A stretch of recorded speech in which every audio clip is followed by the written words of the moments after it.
Hello കൂട്ടുകാരെ, ഓടിവായോ, നമുക്ക് live അപ്ഡേഷനിലേക്ക് പോകാം. ബിഗ് ബോസ് ലൈവ് അപ്ഡേഷനിലേക്ക് പോകാം.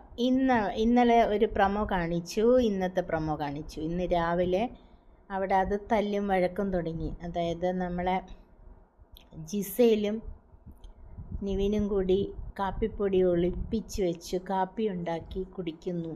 അത് എല്ലാവരും കൂടെ കണ്ടുപിടിച്ച് അനുമോള് പറയാണ് ജിസയിലാണ് ലോകത്തിലെ ഏറ്റവും വലിയ കള്ളി എന്നൊക്കെ പറഞ്ഞിട്ട് രാവിലെ തന്നെ അവിടെ തല്ല് തുടങ്ങി. അപ്പം നിങ്ങൾ വിചാരിക്കും ഇത്തിരി കാപ്പിപ്പൊടി എടുത്ത് ഇച്ചിരി നമ്മൾ വേറെ എവിടെയെങ്കിലും ആണെങ്കിൽ ഇച്ചിരി കാപ്പിപ്പൊടിയൊക്കെ എടുത്തു കാപ്പിയിട്ട് കുടിച്ചു എന്ന് പറഞ്ഞിട്ട് വലിയ വഴക്കൊന്നും ഉണ്ടാകത്തില്ല. പക്ഷേ ഇതെവിടെയാണ്, ബിഗ് ബോസ് ആണ്. എല്ലാവർക്കും കാപ്പിയൊക്കെ കുടിക്കണമെന്ന് ആഗ്രഹം ഉണ്ടാവില്ലേ? ഇവർ രണ്ടുപേരും ജിസയിൽ ഭയങ്കര, എനിക്ക് ആദ്യമേ ഇഷ്ടപ്പെടാത്ത ഒരു കണ്ടസ്റ്റൻ്റ് ആയിരുന്നു ജിസയിൽ ഭയങ്കര ഗെയിമറാണെന്ന് തോന്നുന്നു. കാരണം ജിസേലിൻ്റെ കളി കണ്ടിട്ട് അങ്ങനെയാണ്, മിണ്ടാതെ ഇരുന്നിട്ട് ബഹളമൊന്നും വലുതായിട്ട് കാണിക്കത്തുമില്ല, എന്നാൽ കൃത്യമായിട്ട് പിന്നെ നമ്മുടെ അനുമോളെ ട്രിഗർ ചെയ്യുകയും ചെയ്യും. എന്നിട്ട് അനുമോളെ കൊണ്ട് ബഹളം ഉണ്ടാക്കിക്കുകയും ചെയ്യും. അതാണ് ജിസേലിൻ്റെ